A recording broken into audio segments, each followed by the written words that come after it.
What's going on, guys? Welcome to the video. I'm David, this is Smart Fitness, and we are currently in my basement. This is a soundproof music room, so if you see the drum set behind me, that is basically what we are working with right now. So rationale for why we're in here is, well, it's the quietest, it's raining outside, the lighting's not the best, and this is the best room for lighting. And quite frankly, this video definitely needs to be out for the general population as well as athletic populations based on the topic we're about to talk about.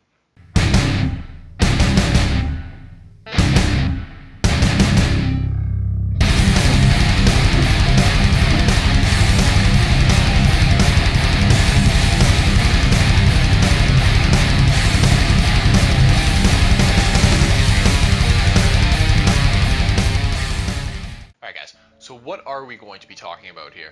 Today's video is actually going to be a summation of a three-part blog series that I had, as well as a podcast that I did with my main man Sean. You might have noticed Sean from previous videos where we talked about the most anabolic squat stance, the warming up principles that you should be applying to, stuff like that. So if you haven't watched those, the links will be below.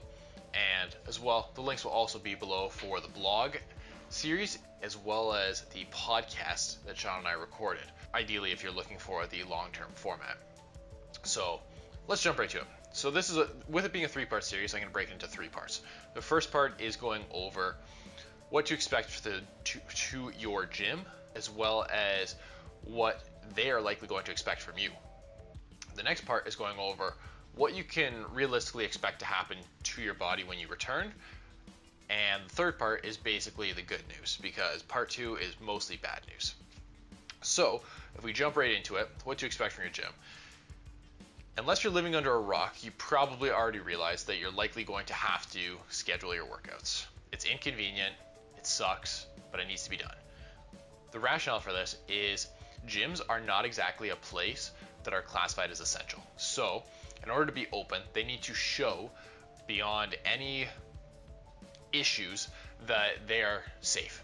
Managing numbers by having people schedule their workouts is the easiest and simplest way to do that. They know exactly who's in the building at what time and what time they're leaving at. It also allows the staff to be on top of cleaning, so that the individuals coming in next are able to have the cleanest and safest setup. Now, obviously, if you are not an asshole, you will clean up after yourself and you will clean your equipment down so that gyms don't have to worry about doing literally every little thing. But my gym, we've gone out and gone so far as basically getting a fogger. So it's a machine that's going to clean equipment for us. Basically you spray it and it's like a misty soap that comes out. And we're doing that every 15 minutes on the hour and 15. So you'll work out for an hour and 15 minutes, and then the next 15 minutes is spent cleaning just about everything in the gym. You can stay and work out, but during that 15-minute period, you have to be out of the gym. So whether it's sitting in your car, going outside, going to the bathroom, stuff like that. You can also expect reasonably that there's going to be a price increase for your membership. If you think, unfortunately, that the price is going to maintain the exact same, it's highly unlikely because of the simple fact that there's going to be a lot more cleaning induced applied. It's not like at a haircut place where you can just squirt the bottle on a chair and then use that same bottle for roughly a week. You're likely going to go through an entire bottle of cleaner in a day. So cleaning products alone are going to cause us a hike in price. You go to a gym that's not usually staffed, you're going to have people staffed on a more regular basis because of that. So when you go to your gym, don't get frustrated with the members there. Don't get frustrated with the people working, because quite frankly, they're all doing their best. This is an ever-changing situation. And you realistically come across looking like an asshole as somebody who says, why am I paying more money for a membership? Or why do I have to clean everything down when you're being paid to do it? Because, you know what? Everybody needs to do their part in this situation. It's very shitty and it sucks, everything that's happening with COVID, but do your best to make it less shitty. And that's kind of what we can really expect from a gym perspective. I'm not even going to touch on the obvious stuff of social distancing. You're going to have to work out in a box. It's without a doubt going to happen. Either a box, a bubble, some level of distancing. You might have to wear a mask while you're working out. Next, I want to get into what to realistically expect from your body. So if you've had some level of weights. This is going to be a reduced capacity to you, but if you've had no weights or very, very limited weights, this is going to be very, very applicable to you. So you can expect to be smaller. It sucks, but it's likely what's going to happen. From a muscle perspective, you might have put on some body fat. The range is anywhere from like 15 to 30 pounds from what I've seen from a lot of people claiming as they're returning back to a fitness lifestyle outside of Ontario, as Ontario is one of the last places to do so. So between fat gain, muscle loss, you're likely going to be weaker. It's unfortunate, but your absolute strength at this given moment is likely not going to be where it was the day you left the gym, the last time you worked out with unlimited weights. Your work capacity is also likely going to be lower, unless for some reason you were going for runs or you were going for a different training stimulus, like you started doing sprints or you started doing aerobic based work when you were traditionally a strength based athlete. You can likely expect that you're going to be having a lower work base, you're going to fatigue quicker, lactic acid is going to accumulate quicker, you're going to feel the pump and the burn a lot quicker, which isn't necessarily a bad thing, as I'm about to discuss later on, but it is definitely something that is going to happen. Next, we need to talk about what Dr. Mike Israetel has actually conceptualized, and that's maximum recoverable volume and minimum effective dose, or minimum effective volume rather. So those terms essentially explain what they mean. So maximum recoverable volume is the maximum amount of work that you are able to do and recover from. This is going to be much lower than it would have been before you worked out, or before the quarantine happened while you were working out. So for example, if on bench press or bent or chest muscles in general, you're able to do anywhere from 15 to 18 total working sets a week. Arbitrarily, we're going to say that. When you return, chances are you'll be not doing 15 to 18 arbitrary sets of bench press or chest press or any chest related exercises. You'll likely be a lot lower. You'll get the same results in terms of fatigue accumulation around areas between anywhere from like 8 to 10, or maybe it's even lower, around 4 to 6 if you had no equipment whatsoever. So recovery is going to become far more important for you. The next thing we're going to talk about is minimum effective volume. So your minimum effective volume is the minimum amount of work that you can do to elicit gains or a positive benefit. This is also going to be substantially lower, and that is actually an area that is going to be important for you.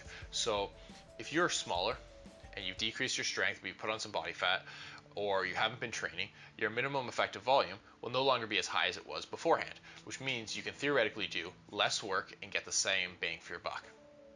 There's no point in basically crushing yourself right out the get-go because of the fact that it's not going to make a substantial difference. So going in and doing top set singles as a powerlifter or somebody who is a strength athlete, or doing a 5x5 and basically running yourself into the ground almost makes no sense in this situation. So you need to basically regulate variables that will allow you to optimize for success. And the best way to do that is to basically look at your recovery and look at your total volume that you're doing and decide, am I doing too much or am I doing too little? And likely err on the side of caution and do a little bit less volume and a little bit lower of an intensity, because your body is not going to have that structural based loading. If you haven't been heavy squatting or you haven't been heavy deadlifting, going in and just kind of maxing out, not only is that going to suck from a psychological perspective if you fail the set or feeling how much weaker you are, but you're also going to be doing a disservice to your bones, your tendons, your ligaments, your muscles, because they won't have built up that affinity to having some sort of structural load. Your bones might hurt after it, your knees might hurt after you do a heavy squat, for example, or your back might hurt after a deadlift because of a compressive based force. Even though the joints are used to doing that, they haven't done that for several months, in some cases upwards of 4 months, or if you decide to quarantine early, 5 months. So it becomes very difficult to just go in and do what you were doing before. You see what I'm getting at? All right, and now we're going to talk about kind of the quote unquote good news. So the good news is you are not actually weaker.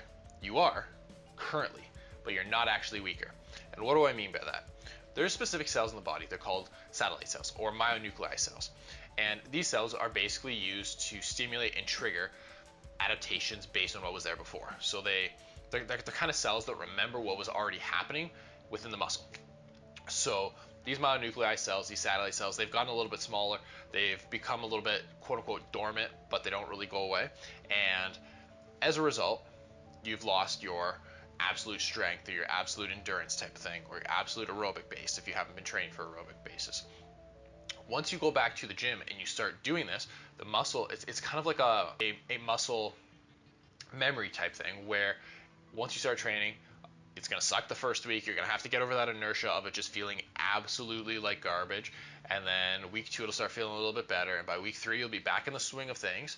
And that is largely due to these myonuclei cells, or these satellite cells, that are helping to stimulate muscle memory. And then as a result, the body is able to continue to grow, adapt, and change. So in essence, yes, day 1, you are weaker than you were prior to the quarantine. But by day 21, you might have regained close to 75% of that strength that you got back. Granted, that's largely dependent on other factors such as stress, recovery, protein intake, overall diet, sleep, and that's just to name a few. There's a whole slew of things that can play a role on your ability to regain your strength, regain your size, regain muscle mass, that all become advantageous. So on the whole, yeah, you're going to increase your strength and muscle mass over time, but if you have this foundation, this base already, it's going to come back a heck of a lot quicker. Now, we must not discount what's called the quote-unquote noob gains. And why I say that noob gains are important is simply because this is now the freshest you will have ever been if you have not been training regularly. So if you weren't like me, where I had a rack at home and I basically just continued to train normally, chances are you're going to go back to the gym so fresh that just about anything is going to cause some level of delayed onset muscle soreness, some level of muscular fatigue, some level of hypertrophy, some level of lactic acid buildup, whether you're even pushing yourself hard enough. So this can be classified almost like the same as when you had first started training, and your quote-unquote noob gains, the gains you got from doing less, or was basically you just do anything and it works. So what that means for you is this can be a great time to basically take advantage of proper technique, which you didn't have when you first started, when you were a real noob, but using that to elicit the largest of gains possible. So the trajectory from regaining your strength and regaining your muscle mass can theoretically be substantially faster than it was when you were original noob. So there's some positive there. The next thing we need to touch on is the simple fact that we need to follow premises of progressive overload. Now, I'm not going to get into the weeds of what really is progressive overload, but simply put, doing more over a period of time is going to be advantageous for you. So whether it's another set, another rep or two, or another exercise day, that can all be classified as some form of load-based progressive overload. And then as a result of that, you're going to have a repetition volume overload, you're going to have an intensity-based overload, and a volume-based overload. So like I was saying before, you would want to start low and then slowly start increasing that over time. And the benefit of that is you can start with as little of work as possible and then basically get the best bang for your buck. Again, goes back to that noob gains, back to those myonuclei cells. So yeah, it sucks that gyms have been closed, and yeah, it sucks that you haven't been able to train, but now that you are able to train, we need to take advantage of everything. We need to do everything in our power to basically elicit the largest and best of gains possible. Now, I'm going to stop this video here. All right, ladies and gentlemen, I'm David. This is Smart Fitness. Stay strong, and we'll see you in the next video.